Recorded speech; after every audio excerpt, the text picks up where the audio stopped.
Hey YouTube, welcome back to my channel. My name is Dion. This is the Crazy Troll Nation here. We usually start with chapstick, but today we're not because we got this on. So anyway, the crazy, just because my personality can be entertaining. We'll use that word. Entertaining at times. And the troll just making light of the perfection aspect of the beauty community, because there is no such thing except to say you are perfect the way you are.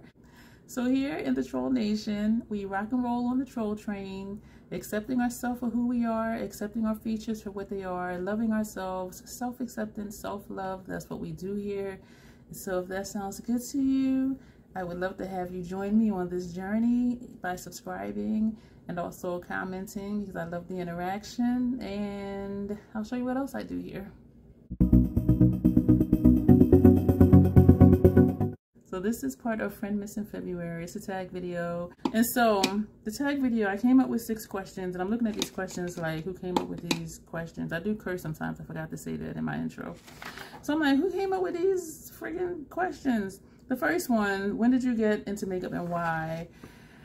I didn't start wearing makeup until I was 35, and it was for my second wedding. I went to, where did I go? I went to Sephora, because my concern was getting shade match for foundation. And so they did a face thing, and I think you had to order like $50 worth of product, which isn't anything because foundation is like 40 something bucks. And so they did a full face on me, and I bought the primer. I don't think I bought the primer. I don't know. I might have, but I know I definitely bought the foundation because the shade matched me and it matched. And when we left Sephora, we went to Walmart. And I still had the look on. So I'm holding up palettes like, does this palette look like these eye colors? Does this look like this eye color? Does this lipstick look like this lipstick? And so that's how I matched up the colors as far as my eye look and the blush and the lipstick. And after that, I was really wanting to wear makeup, but I didn't know what to do, where to start, or whatever. And I watched YouTube for an entire year before I started my channel, which has since long been deleted. This one here, I started new a couple years ago. And so that's why, it just turned into like a hobby thing. I took time off from work when I had got married the second time. And when I started working again, I'm like, you know what? Wearing makeup is kind of fun.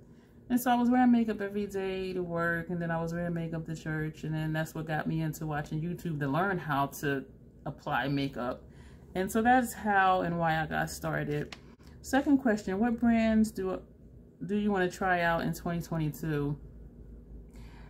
It's challenging for me to want to even try new brands because I have sensitive skin. I have allergies, not only to physical things, but also to fragrance. And so if there's a makeup product that has a strong scent to it, it's going to affect my nasal and my eye allergies, and it may also break out my skin, or vice versa. Something cannot have a scent and break out my skin. And so I tend to just stick with what I know works until it doesn't, meaning they may change the formula, and something I've used for years all of a sudden breaks me out. I'm like, what the fuck, man? Like, why did you change it? Just leave it the way it was.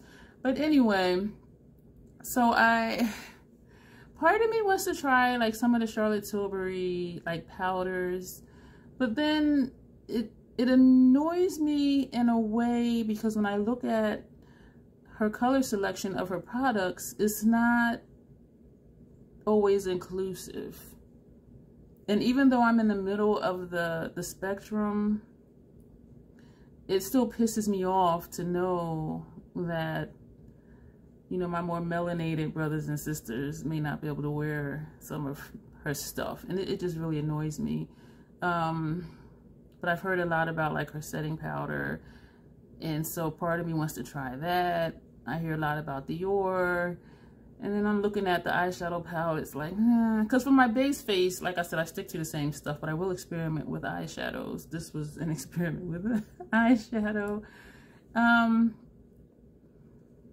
You know, part of me wants to try Tom Ford, but then when I look at his palettes, they all start to look the same. And then I'm like, I already have that color story. So it would be me trying it just for the experience.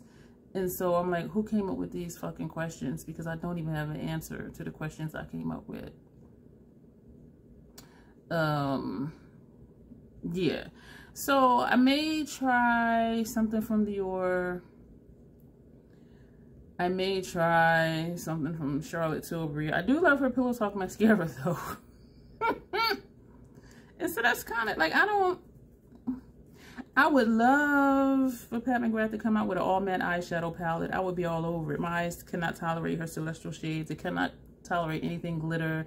I cannot even wear pressed glitter for shadows. Like, my eyes are just that sensitive. So yeah, well, who came up with these questions? This troll over here. Number 3, what brands are you not interested in trying? I have zero interest in KKW. I have zero interest in Morphe. I have zero interest in ColourPop. And I don't know why. Well, for Morphe and for KKW, it's just the behind the brand. The people behind the brand and the things that I've heard over the years, it's just like, no. But then I know some people don't buy Fenty Beauty because of stuff with her, which I don't know because they've never said to me like what it was. But I don't know. But I did win some ColourPop, this and another palette in a giveaway, which with a bunch of other stuff, and I really like the formula. But when I look at the larger palettes, you know what it is with ColourPop? Most of the palettes are monochromatic, and I don't want to do that because if I do spend the night somewhere, I have to take like 10 different palettes so I can have a variety, because I don't know if I'm going to want to wear green or blue or purple or red or orange or taupe. You know what I'm saying? And so I don't want to take a whole bunch of palettes. It's going to be one palette that I have variety, that it doesn't matter if I, you know, set out my makeup and match the Color Story palette to whatever shirt I'm going to wear the next day and then the day after that. I just want a palette that I can take it and it can work with whatever I'm going to wear because there's variety. And so that's what turns me off with ColourPop, is that most of their palettes seem to be monochromatic, and no. I'm not really interested in Juvia's Place because I do know that some of her palettes have pressed pigments in it, and my eyes cannot tolerate pressed pigments. And there was a palette I was looking at, I'm like, okay, this looks really nice. And when I was reading the reviews, someone said they wish they had known ahead of time that some of the shades were not eye safe. And I'm just like, damn it. Okay, well, take that out of my basket. And that's why I didn't get the ABH Jackie Aina palette, because at least 2 of the shades were not eye safe. And if I'm spending over 40, 50 bucks for a palette, I want to be able to use every shade in that palette. And so, like, maybe if it goes on sale, maybe like half off, I might get it if it's still available. And so it's things like that that steer me away from purchasing some brands, is because I know I would have an issue with some of the shades, and I don't want to spend money for shades that I know I'm not going to be able to wear because they may not be eye safe. And I know you can wear it for blush, but I don't purchase an eyeshadow palette to wear as a blush. I don't purchase a highlighter to wear as an inner corner highlight. And I know people do that, and I'm not saying it's wrong. I'm just saying for me, I want to use my eyeshadow palette on my eyes, and I don't need a big highlighter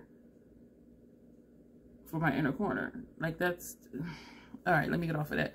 Number 4, what makeup technique are you hoping to improve on in 2022? My wings. I'm hoping to improve on my wings. I'm still doing baby wings. I think they're almost in elementary school now. But I'm hoping to improve on my wings. And the challenge is because I have slightly hooded eyes. I have all this puffiness. And so trying to bypass the wing, either that or do a bat wing. And I have seen some wings where they did the line up and then like halfway over and left this negative space here. And I'm like, that looks really nice. And so I do want to experiment with different types of wings, because I don't necessarily like the bat wing on me, because I have so much space and it's so puffy, it looks really, really distorted. And I don't like that look. Maybe if I just did that and not had on eyeshadow, it may look right, but no. So I want to improve my eyeliner game in 2022. Next question is, what 2 makeup products do I refuse to be without and why?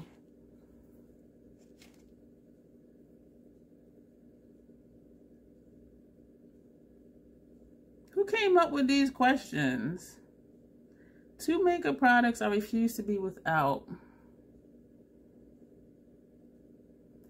eyeliner, specifically the NYX retractable eyeliners, because I can wear this on my upper lash line, my lower lash line, and on my inner rims because they do not irritate my sensitive eyes.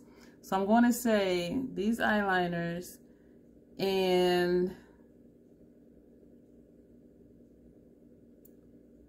Fenty Beauty Stunners, the darker shades. And I'm going to show you the shades I have because I like me with a dark lip. So just an eyeliner and a lip, I could do that. I could be okay with that. So I have the black, which is Uninvited. I love me with a dark lip. This one is Undefeated. That's not what this is. This is an e.l.f. Vampy Violet. This one is Unveil. This one is Underdog. So these are my stunners, because I love me with a dark lip. So the NYX retractable eyeliners and Fenty stunners are the two makeup products that I refuse to be without. Yeah. And the last question, what two skincare products do I refuse to be without and why, beside cleanser and moisturizer? Because we gotta have those. Who came up with these fucking questions? Two skincare products.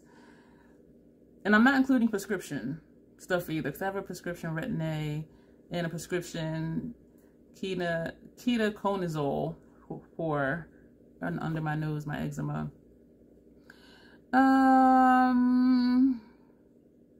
Ooh, the Olay Miracle Boost Concentrate Serum. Whatever's in that, my skin friggin' loves it. I refuse to be without that.